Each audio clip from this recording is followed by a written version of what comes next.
मेरा नाम नौरीन है और मैं 10वीं क्लास में पढ़ती हूँ। जून के महीने में स्कूल की गर्मियों की छुट्टियों का मौसम था। घर में सब लोग एक बड़ी फैमिली फंक्शन में जा रहे थे जो मेरे दादा के गांव में था। सबके लिए टकटस भी बक हो चुके थे, लेकिन मुझे अचानक बुखार हो गया था। डॉक्टर ने कहा कि सफ़र नहीं कर सकती। अबू और अम्मी बहुत परेशान थे कि मुझे अकेला घर पर छोड़कर कैसे जाएं। घर बंद करके जाना भी खतरनाक था और मुझे अकेली छोड़ना भी मुनासिब नहीं लग रहा था। आखिरकार अबू ने फैसला किया कि वो अपने भाई यानी मेरे चचा को फ़ोन करेंगे। चचा का नाम लुकमान था। वो शादीशुदा थे, लेकिन उनकी बीवी अपने माँ बाप के घर गई हुई थी। चचा ने फ़ोन पर अबू की बात सुनकर फ़ौरन हाँ कर दी। उन्होंने कहा, भाई फ़िक्र न करो, मैं आ जाता हूँ। नौरीन को अकेला नहीं छोड़ेंगे। अबू और अम्मी ने मुझे समझाया कि चाचा बहुत अच्छे हैं, इन पर भरोसा कर सकती हूँ। शाम को अबू, अम्मी और बाकी सब गांव के लिए निकल गए। मैं घर में अकेली बैठी थी कि दरवाजे की घंटी बजी। चचा आ गए थे। इनके हाथ में कुछ फल और मिठाई थी। वो मुस्कुराते हुए अंदर आए और बोले, नौरीन बेटी, बुखार कैसा है? मैंने शर्माते हुए बताया कि अब थोड़ा बेहतर है। चचा ने मुझे आराम करने का कहा और ख़ुद किचन में जाकर चाय बनाने लगे। उनकी बातों में बहुत प्यार था। वो मुझसे पूछते रहे कि स्कूल में क्या पढ़ रही हो, दोस्तों का क्या हाल है। रात को खाना हमने साथ खाया। चचा बहुत मज़े से बातें कर रहे थे। उन्होंने अपने स्कूल के दिनों की कहानियाँ सुनाई। मैं हंसती रही। खाने के बाद चचा ने कहा कि तुम जल्दी सो जाओ, बुखार में आराम की ज़रूरत होती है। मैं अपने कमरे में चली गई और चचा मेहमान वाले कमरे में सो गए। रात को जब मैं पानी पीने के लिए उठी तो देखा कि चचा अभी जाग रहे थे और फ़ोन पर कुछ काम कर रहे थे। उन्होंने मुझे देखकर मुस्कुराकर पूछा, क्या हुआ बेटी? मैंने कहा, कुछ नहीं, बस पानी पीना था। चाचा ने मुझे पानी दिया और कहा कि अगर कुछ भी ज़रूरत हो तो बुला लेना। उनकी ये बात सुनकर मुझे बहुत अच्छा लगा। अगले दिन सुबह सवेरे में जाग उठी। चचा अभी तक सो रहे थे। मैंने सोचा कि उनके लिए नाश्ता तैयार कर दूं। मैंने अंडे, पराठे और चाय बनाई। जब चचा उठे तो उन्होंने नाश्ते की खुशबू से ही अंदाज़ा लगा लिया। वो मुस्कुराते हुए बावर्ची खाने में आए और बोले, वाह नौरीन, तुमने तो बहुत अच्छा नाश्ता तैयार किया है। हम दोनों ने साथ बैठकर नाश्ता किया। चचा मेरी बहुत तारीफ़ कर रहे बहुत ज़िम्मेदार हो। उनकी बातों से मुझे बहुत खुशी हो रही थी। नाश्ते के बाद चचा अपने ऑफिस चले गए। मैंने घर की सफाई की, कपड़े धुए और कुछ देर पढ़ाई भी की। दोपहर को जब चचा वापस आए तो उनके हाथ में मेरी पसंदीदा आइसक्रीम थी। उन्होंने कहा, बुखार वाले दिन में आइसक्रीम नहीं खानी चाहिए, लेकिन थोड़ी सी खा लो, मज़ा आएगा। मैंने शर्माते हुए आइसक्रीम ली।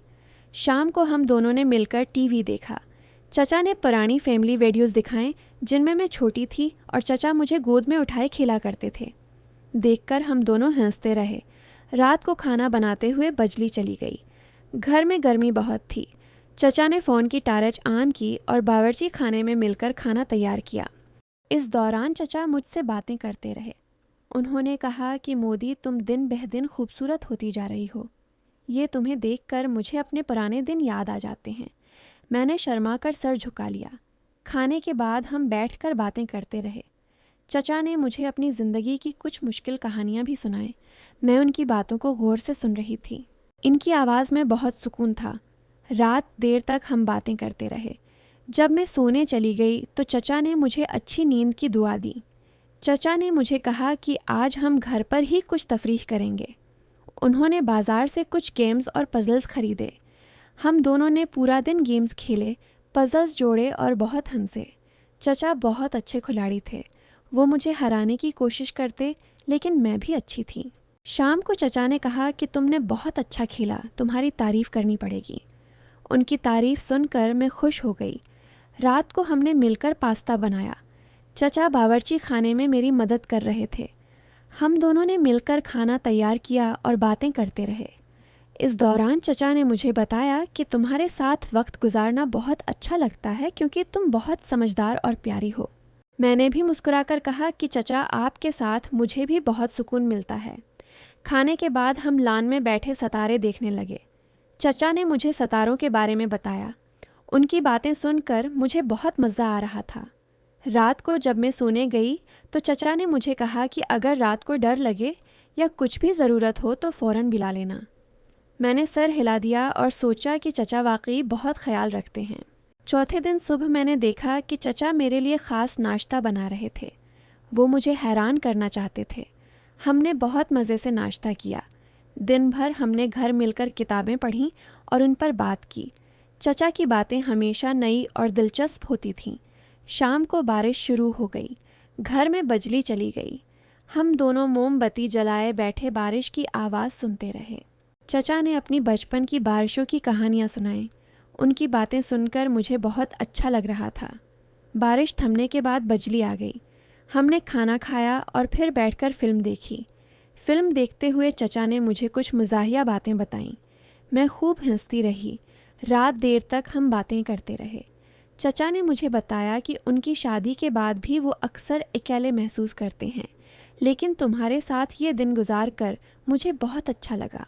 मैंने उन्हें तसल्ली दी कि चचा आप इतने अच्छे हैं कि कोई भी आपके साथ रहना पसंद करेगा। उनकी बातों से मुझे लगा कि वो मुझ पर बहुत भरोसा करते हैं।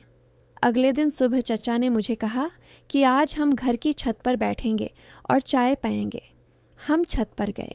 वहाँ से पूरा मोहल्ला नज़र आ रहा था। चचा ने मुझे अपने पुराने दिनों की यादें सुनाईं जब वो मेरे अबू के साथ खेला करते थे।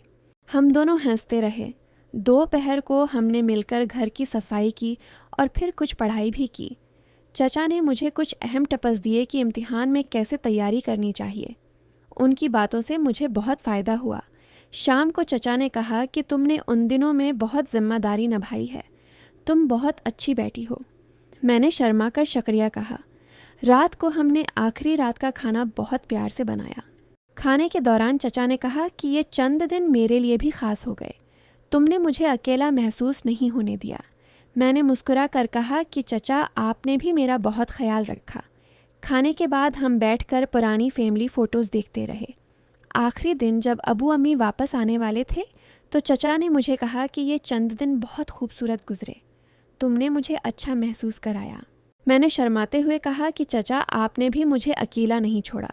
शाम को अबू अम्मी आ गए। चचा ने सबको बताया कि नूरेन बहुत ज़िम्मेदार है। अबू ने चचा का शुक्रिया अदा किया। चचा जाते हुए मुझे गले लगाकर बोले, नूरेन बेटी, कभी भी कोई मुश्किल हो तो फ़ोन करना।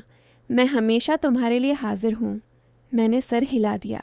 उनके जाने के बाद घर में फिर से वही पुराना माहौल आ गया, लेकिन उन चंद दिनों की याद हमेशा मेरे दिल में रहेगी। चचा की मोहब्बत और ख्याल रखने का अंदाज़ मुझे अब भी याद आता है। ये छुट्टियाँ मेरे लिए एक खूबसूरत याद बन गईं। अब जब भी चचा घर आते हैं तो मुझे उन दिनों की बातें याद आ जाती हैं और दिल खुश हो जाता है। चचा जी की ये मोहब्बत से दिल खुश हो जाता है। चचा के साथ मोहब्बत भरी छुट्टियां मुझे सिखा गईं कि फ़ैमिली में एक दूसरे का ख्याल रखना कितना अहम है। अब मैं भी चचा जी की तरह दूसरों का ख्याल रखने की कोशिश करती हूँ। ये कहानी मेरे दिल में हमेशा ताज़ा रहेगी। इस तरह की मज़ीद दिलचस्प कहानियाँ सुनने के लिए मेरे चैनल को सब्सक्राइब करें और बेल आइकॉन को दबाएं ताकि मज़ीद वीडियोज़ आप तक पहुँच सके। अब मुझे इजाज़त दें। शुक्रिया।